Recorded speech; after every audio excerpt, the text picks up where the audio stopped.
ഭാരതത്തിൻ്റെ പൗരാണിക കൃതികളുടെയെല്ലാം പ്രത്യേകത എന്തെന്നാൽ അവ അറിവുകളോ സംഭവങ്ങളോ മാത്രം ഉൾക്കൊള്ളുന്നവയായിരിക്കില്ല. വേണ്ടുവോളം ചിന്തിക്കാനുള്ളതും അതിലുപരി സൂക്ഷ്മമായ ധർമ്മോപദേശത്തോടു കൂടിയുള്ളതുമായിരിക്കും. യഥാർത്ഥത്തിൽ മനുഷ്യർക്ക് സംതൃപ്തിയോടെ ജീവിച്ചു മരിക്കുവാനുള്ള വഴികാട്ടികൾ കൂടിയാണ് അവയെന്ന് പറയാം. ആധ്യാത്മികതയുടെ ശക്തി കൂടി നിറയുന്ന ഇവയിൽ പ്രബലമായി നിൽക്കുന്നു രണ്ട് ഇതിഹാസങ്ങൾ. ഇതിഹാസം എന്ന വാക്കിൻ്റെ അർത്ഥം തന്നെ ഇവിടെ ഇപ്രകാരം സംഭവിച്ചു എന്നാണ്.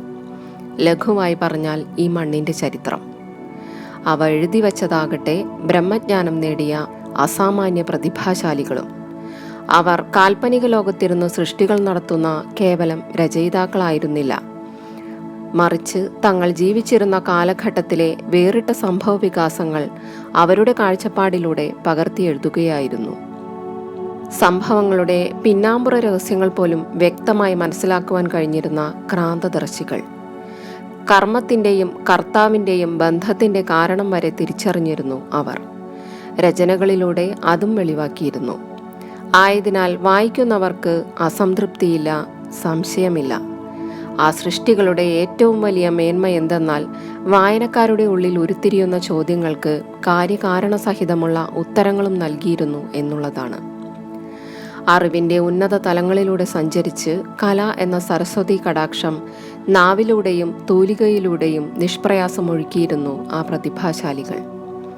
അവരുടെ സാഹിത്യ സൃഷ്ടികളിലെ ആധ്യാത്മിക പ്രഭാവത്തിൻ്റെ ശക്തി എന്താണെന്ന് മനസ്സിലാക്കുവാൻ ഒറ്റ കാര്യം ശ്രദ്ധിച്ചാൽ മതി. കാലത്തെ പോലും അതിജീവിച്ച് ആ രചനകൾ ഇന്നും നടത്തുന്ന ജൈത്രയാത്ര. ആ യാത്ര ഇനിയും ശക്തി പ്രാപിക്കും എന്നുള്ളത് തീർച്ചയാണ്. ആദികാവ്യമായ രാമായണം മഹർഷി വാൽമീകിയാൽ രചിക്കപ്പെട്ടതാണ്. രാമന്റെ അയനം രാമായണം. എപ്പോഴും സാധാരണ ഒരു മനുഷ്യനിൽ നിന്നും വരുന്ന കഴിവുകൾക്ക് പരിമിതികളുണ്ടാകും. അസാധാരണമായ വ്യക്തിത്വവും കർമ്മങ്ങളും അതിശയകരമായ പിറവികളിൽ നിന്നേ ഉണ്ടാകൂ. അവർ വേറിട്ട ജന്മങ്ങളാണ്, ശക്തിമത്തായ ആത്മാക്കൾ. സൂര്യവംശത്തിൽ അയോധ്യയിൽ പുത്രകാമേഷ്ടിയാഗത്തിൻ്റെ അനന്തരഫലമായി പിറന്ന ശ്രീരാമൻ തൻ്റെ വ്യക്തിപ്രഭാവത്തിലൂടെയും ലോകം അന്നുവരെ കണ്ടിട്ടില്ലാത്ത കർമ്മങ്ങളിലൂടെയും യുഗപുരുഷനായത് ചരിത്രം. മഹാവിഷ്ണുവിൻ്റെ അവതാരമായാണ് രാമനെ മഹാഋഷിമാരും തത്തുല്യരായ ജ്ഞാനികളും വിലയിരുത്തുന്നത്. എന്തുകൊണ്ട് അങ്ങനെയൊരു വിലയിരുത്തൽ? സത്വഗുണങ്ങളും രാജസഗുണങ്ങളും അദ്ദേഹത്തിൽ ഒരുപോലെയാണ് വിളങ്ങിയത്. സംഹാരവും സംരക്ഷണവും നിഷ്പ്രയാസം വഴങ്ങിയ വ്യക്തിത്വം. വേണ്ട സമയത്ത് വേണ്ടത് പ്രയോഗിക്കുവാൻ അദ്ദേഹത്തിന് കൃത്യമായി സാധിച്ചു. ലോകം മുഴുവൻ നാശം വിതച്ചിരുന്ന എണ്ണിയാലൊടുങ്ങാത്ത രാക്ഷസന്മാരും ദുഷ്ടശക്തികളും ആ മഹാപുരുഷന് മുൻപിൽ എരിഞ്ഞടങ്ങി. അതെ, അദ്ദേഹം ജന്മമെടുത്തത് ഈയൊരു ശുദ്ധീകരണത്തിനു വേണ്ടി തന്നെയായിരുന്നു. ഇത്രയധികം പൈശാചിക ശക്തികളെ ഭൂമിയിൽ നിന്നും ഉന്മൂലനം ചെയ്ത ഒരു അവതാരപ്പിറവി ഉണ്ടായിട്ടേയില്ല. ഹൃദയ നൈർമല്യവും സ്വഭാവത്തിൻ്റെ പരിശുദ്ധിയും ക്ഷാത്രവിദ്യയിലെ പാടവവും രാജതന്ത്രജ്ഞതയിലെ നിപുണതയും അദ്ദേഹത്തെ ലക്ഷണമൊത്ത പുരുഷനാക്കി തീർത്തു. അദ്ദേഹത്തിൻ്റെ വരവിനായി മാത്രം കാലങ്ങളോളം കാത്തിരുന്ന ശാപഗ്രസ്തനായ ആത്മാക്കൾ നിരവധിയുണ്ടായിരുന്നു ഈ മണ്ണിൽ. മോക്ഷത്തിനു വേണ്ടി ആ മഹാപുരുഷനെ ഒരു നോക്കു കാണുവാൻ പ്രാർത്ഥനയോടെ കാത്തിരുന്നവർ. അദ്ദേഹത്തിനു വേണ്ടി എന്തെങ്കിലും ഒരു സഹായം ചെയ്ത് മുക്തി പ്രാപിക്കുവാൻ കാത്തുകെട്ടിക്കിടുന്നവർ. രാക്ഷസരാജാവായ രാവണന്റെ നിഗ്രഹമാണ് ശ്രീരാമന്റെ അവതാരോദ്ദേശത്തിന് മുഖ്യമായ ഹേതുവായി തീർന്നത്. അതിശക്തിമാനായ രാക്ഷസനായിരുന്നല്ലോ രാവണൻ. ഋഷി വിശ്രവസിന്റെയും രാക്ഷസിയായ കൈകസിയുടെയും പുത്രൻ. താപസഗുണങ്ങളും രാക്ഷസഗുണങ്ങളും ഒത്തുചേർന്ന ജനനം. രാവണൻ ശിവഭക്തിയിൽ അതുല്യനായിരുന്നു, നല്ല ഒന്നാന്തരം ഉപാസകനും. അതിനോടൊപ്പം രാക്ഷസീയമായ സ്വഭാവങ്ങൾ കൂടി കലർന്നപ്പോൾ അനന്തരഫലമായി തീർന്നത് സർവനാശവും. രാവണന്റെ നൈസർഗികമായ സ്വഭാവം രാക്ഷസഗുണം തന്നെ. അയാളുടെ പൈശാചിക മനസ്ഥിതിയെ സംതൃപ്തമാക്കുവാൻ വേണ്ടിയാണ് ഈ ഉപാസനയും തപസ്സും വരങ്ങളുമെല്ലാം അയാൾ ഉപയോഗിച്ചത്. ആ ഒറ്റ കാരണം കൊണ്ട് തന്നെ അയാളുടെ നാശം സുനിശ്ചിതമായിരുന്നു. എത്ര തന്നെ ശക്തികളുണ്ടായാലും വിജയത്തിനുമേൽ വിജയം കൈവരിച്ചാലും പ്രപഞ്ചത്തിന് അതിൻ്റേതായൊരു നിയമമുണ്ട്. ധർമ്മം എന്ന സന്തുലനാവസ്ഥയിലാണ് ഈ ലോകം നിലനിൽക്കുന്നത്. നന്മയെയും ദൈവിക ശക്തികളെയും മറികടന്ന് പൈശാചിക ശക്തികൾ ആധിപത്യം സ്ഥാപിച്ചാൽ ഒരു ഘട്ടം കഴിയുമ്പോൾ ആ അനിശ്ചിതാവസ്ഥയെ നേരെയാക്കുവാൻ ശക്തിമത്തായ ഒരാത്മാവ് എത്തിച്ചേരും. പ്രകൃതിയും ദൈവശക്തികളും ആ ആത്മാവിന് സർവ്വ പിന്തുണയും നൽകും. ഇവിടെ വന്നത് മഹാവിഷ്ണുവാണ്. ലോകസംരക്ഷകനായ അദ്ദേഹം അധർമ്മം കൊടുമ്പിരി കൊണ്ടിരിക്കുമ്പോൾ ഭൂമിയിൽ പല രൂപത്തിലും അവതരിക്കും. രാവണന്റെ അനിയന്ത്രിതമായ വളർച്ചയും രാക്ഷസ ശക്തികളുടെ പൂണ്ടുവിളയാട്ടവും പാരമ്യത്തിലെത്തിയപ്പോൾ ഭൂമിദേവി ബ്രഹ്മദേവനു മുൻപിൽ എത്തിയത്രേ. തിന്മയുടെ പീഡയിൽ നിന്നും തന്നെ മോചിപ്പിക്കണമെന്ന് കേണപേക്ഷിച്ചു ദേവി. ബ്രഹ്മാവ് ഭൂമിയെയും കൂട്ടി മഹാവിഷ്ണുവിന് സമീപമെത്തി. സമയമാകുമ്പോൾ താൻ മനുഷ്യനായി ഭൂമിയിൽ ജനിക്കും എന്ന് മഹാവിഷ്ണു ഉറപ്പു നൽകുകയും ചെയ്യുന്നു. അങ്ങനെയാണ് സൂര്യവംശത്തിൽ ദശരഥന്റെ പുത്രനായി രാമൻ പിറക്കുന്നത്. മഹാവിഷ്ണു ഭൂമിയോട് പറഞ്ഞ സമയം, പല പ്രാർത്ഥനകളും സഫലമാകാനുള്ള സമയം, പല ശാപങ്ങളും ഫലത്തിൽ വരാനുള്ള സമയം, ഒരുപാട് ശാപങ്ങൾക്ക് മോക്ഷത്തിനുള്ള കാലാവധി നിശ്ചയിച്ചിരിക്കുന്ന സമയം, എല്ലാത്തിനുമുള്ള ആ സമയം ഒത്തുവന്നപ്പോഴാണ് ആ അത്ഭുത പിറവി ഉണ്ടായത്. എല്ലാവർക്കും അറിയാം, ശ്രീരാമനെ രാവണ നിഗ്രഹത്തിലേക്ക് എത്തിച്ചത് സീതാദേവിയാണ്. രാമന്റെ ധർമ്മപത്നിയായ സീത. സീത യഥാർത്ഥത്തിൽ മഹാലക്ഷ്മിയുടെ അംശം തന്നെ. ലക്ഷ്മീദേവി മനുഷ്യരൂപത്തിൽ പിറക്കുന്നത് സരസ്വതീ ശാപത്താലാണ്. ദേവിയുടെ പിറവി ദക്ഷസാവർണി മനുവിന്റെ ഉത്കൃഷ്ടമായ പരമ്പരയിലും. ഈ പരമ്പരയിലെ തന്നെ വൃഷധ്വജൻ എന്ന രാജാവിന്റെ പൗത്രന്മാരായിരുന്നു ധർമ്മധ്വജനും കുശധ്വജനും. വൃഷധ്വജ മഹാരാജാവ് ശിവാരാധനയ്ക്ക് പ്രാധാന്യം നൽകി മറ്റെല്ലാ ആരാധനയും വിലക്കിയതിനാൽ അദ്ദേഹത്തിനും രാജ്യത്തിനും സൂര്യഭഗവാന്റെ ശാപം ലഭിക്കുകയുണ്ടായി. അദ്ദേഹവും രാജ്യവും ഐശ്വര്യം കെട്ടതായി തീരുമെന്ന് ആദിത്യ ഭഗവാൻ. അന്നുവരെ സമ്പൽ സമൃദ്ധമായിരുന്ന ആ രാജ്യം ദൗർഭാഗ്യത്തിന്റെ അന്ധകാരത്തിൽ വലയുവാനും തുടങ്ങി. ഒരു തലമുറ കൂടി കഴിഞ്ഞപ്പോൾ ആ പരമ്പരയിൽ വൃഷധ്വജനെന്നും കുശധ്വജനെന്നും പേരുള്ള 2 പുത്രന്മാർ ജനിച്ചു. അവർ വളർന്നപ്പോൾ രാജ്യം നേരിടുന്ന ശാപത്തിന്റെ വിമോചനത്തിനായി ജീവിതം തന്നെ ഒഴിഞ്ഞുവച്ചു എന്ന് പറയാം. മഹാലക്ഷ്മിയെ തപസ് ചെയ്യുവാൻ ആരംഭിച്ചു ഇരുവരും. ആ തപസ് ഫലപ്രാപ്തിയിലെത്തിയപ്പോൾ ലക്ഷ്മി ദേവി പ്രത്യക്ഷപ്പെടുന്നു. തന്റെ അംശം ആ കുടുംബത്തിൽ പുത്രിമാരായി ജനിക്കുമെന്ന് ആശീർവദിക്കുകയും ചെയ്തു. അത്യപൂർവമായ സംഭവം. ആ സഹോദരങ്ങളുടെ പുത്രിമാരായി ജനിച്ച് ലക്ഷ്മി ദേവി വാക്കുപാലിച്ചു. ധർമ്മധ്വജന്റെ പുത്രിയായി തുളസിയും കുശധ്വജന്റെ പുത്രിയായി വേദവതിയും പിറക്കുന്നു. അതോടെ രാജ്യത്തു നിന്നും നഷ്ടപ്പെട്ടിരുന്ന ഐശ്വര്യം പൂർവാധികം ശക്തമായി തിരികെ വന്നു. വേദവതി വളർന്ന് യൗവനയുക്തയായി. അതിസുന്ദരിയും ഐശ്വര്യവതിയുമായിരുന്നു അവൾ. ലക്ഷ്മിയുടെ അംശമാണല്ലോ. മഹാവിഷ്ണുവിൽ ലയിക്കണം എന്ന ആഗ്രഹം തീക്ഷ്ണമായി തന്നെ നിലനിന്നിരുന്നു അവളിൽ. ഭർത്താവായി വിഷ്ണുവിനെ ലഭിക്കുവാൻ അവൾ കഠിനമായ തപസ്സാരംഭിക്കുന്നു. ഇതിനിടയിൽ ശംഭു എന്നു പേരുള്ള ഒരു അസുരൻ വേദവതിയെ യാദൃശ്ചികമായി കാണുകയും അവളെ പത്നിയായി ലഭിക്കുവാൻ ആഗ്രഹിക്കുകയും ചെയ്തു.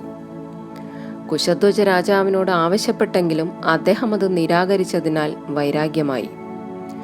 രാത്രിയിൽ ഉറങ്ങിക്കിടന്നിരുന്ന രാജാവിനെ ശംഭു വധിക്കുന്നു. ശബ്ദം കേട്ട് ഓടിവന്ന വേദവതി കാണുന്നത് രക്തത്തിൽ മുങ്ങിക്കിടന്നിരുന്ന പിതാവിനെ. അവളിലെ ദേവീഭാവം കോപം കൊണ്ട് ജ്വലിച്ചു. ഒറ്റ നോട്ടത്തിൽ ശംഭു എരിഞ്ഞ് ചാമ്പലായി തീർന്നു. ആ ശല്യം അങ്ങനെ അവസാനിച്ചു. പിതാവിനെ നഷ്ടപ്പെട്ട വേദവതി അത്യന്തം ദുഃഖിതയായി തീർന്നു. ആശ്രമം കെട്ടി പൂർണ്ണമായ താപസ ജീവിതം ആരംഭിച്ചു അവൾ. ലക്ഷ്യം മഹാവിഷ്ണുവിലുള്ള ലയനം തന്നെ. അങ്ങനെ ജീവിക്കുന്ന കാലത്താണ് ലങ്കാധിപതി രാവണൻ തൻ്റെ ജൈത്രയാത്ര തുടങ്ങുന്നത്. തുടർ വിജയങ്ങൾ നേടി ആത്മവിശ്വാസത്തിൻ്റെയും അഹങ്കാരത്തിൻ്റെയും കൊടുമുടിയിൽ നിൽക്കുന്ന രാവണൻ രാജ്യങ്ങൾ ഒന്നൊന്നായി കീഴടക്കുന്ന സഞ്ചാരത്തിനിടയിലാണ് യാദൃശ്ചികമായി വേദവതിയെ അയാൾ കണ്ടുമുട്ടുന്നത്. രാവണൻ നോക്കുമ്പോൾ അതിസുന്ദരിയായൊരു യുവതി ഏകാകിനിയായി താപസ ജീവിതം നയിക്കുന്നു.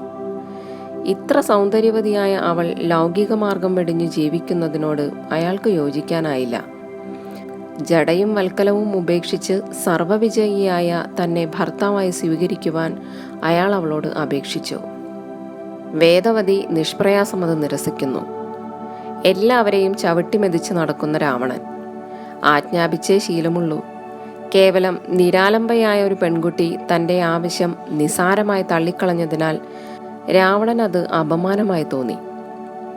അതും കൂടാതെ അയാൾ ഒരു സ്ത്രീജിതനുമായിരുന്നു. വർദ്ധിച്ച കാമത്താലും ധാർഷ്ട്യത്താലും അയാൾ അവളെ കടന്നുപിടിച്ചു. വേദവതി എതിർത്തു, അതിശക്തമായി തന്നെ.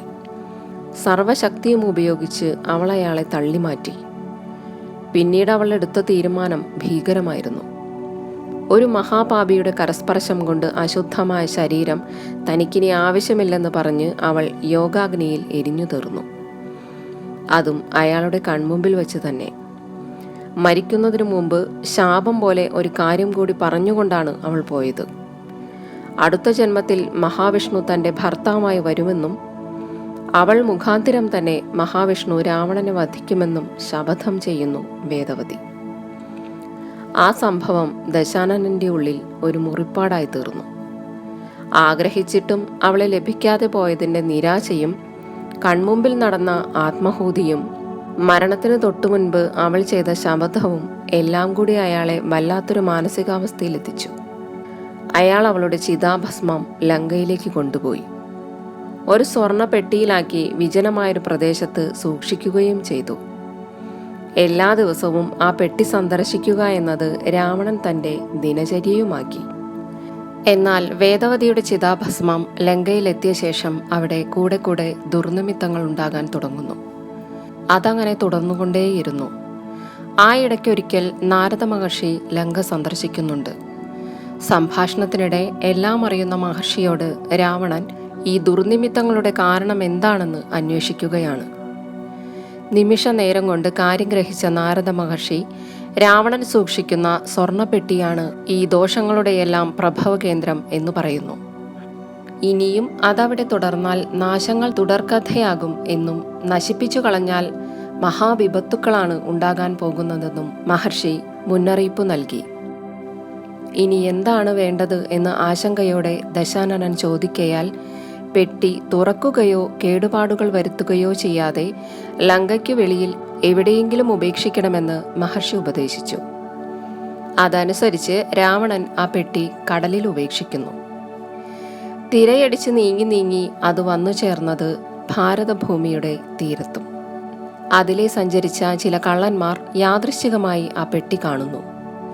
വിലപിടിപ്പുള്ള സ്വർണ്ണപ്പെട്ടി. സ്വാഭാവികമായും അവരത് കൈവശമാക്കി. അവർ പിന്നീട് സഞ്ചരിച്ചത് ഉത്തരഭാഗത്തേക്കാണ്. ദൂരം ഒരുപാട് താണ്ടി സൗകര്യപ്രദമായൊരു കാട്ടിൽ ഒളിപ്പിച്ചു വച്ചു അവരാ പെട്ടി. പിന്നീട് വന്നെടുക്കാം എന്ന് കരുതി. പക്ഷേ തീരുമാനിച്ച പോലെ ആ പെട്ടി എടുക്കുവാൻ അവർക്ക് സാധിച്ചില്ല എന്നത് വാസ്തവം.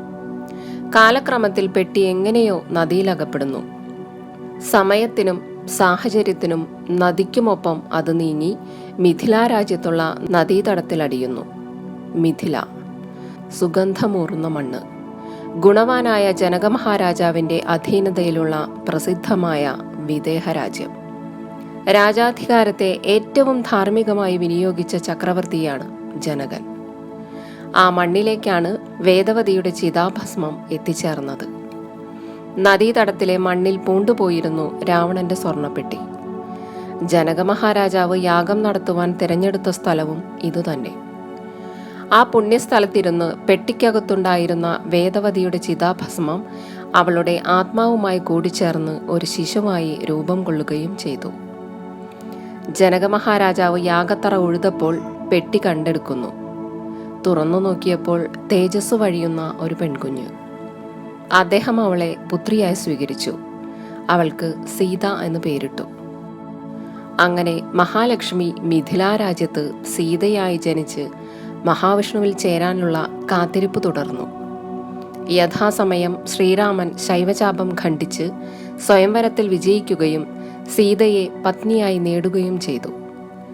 വേദവതിയുടെ ശാപം പ്രാബല്യത്തിൽ വരത്തക്ക വിധം പിന്നീട് കാര്യങ്ങളെല്ലാം തിരിഞ്ഞുമറിഞ്ഞു. ശ്രീരാമന്റെ വനവാസവും രാവണന്റെ സീതാപഹരണവും രാമരാവണ യുദ്ധവും രാവണന്റെ നിഗ്രഹവും എല്ലാം കാലോചിതമായി തന്നെ നടന്നു.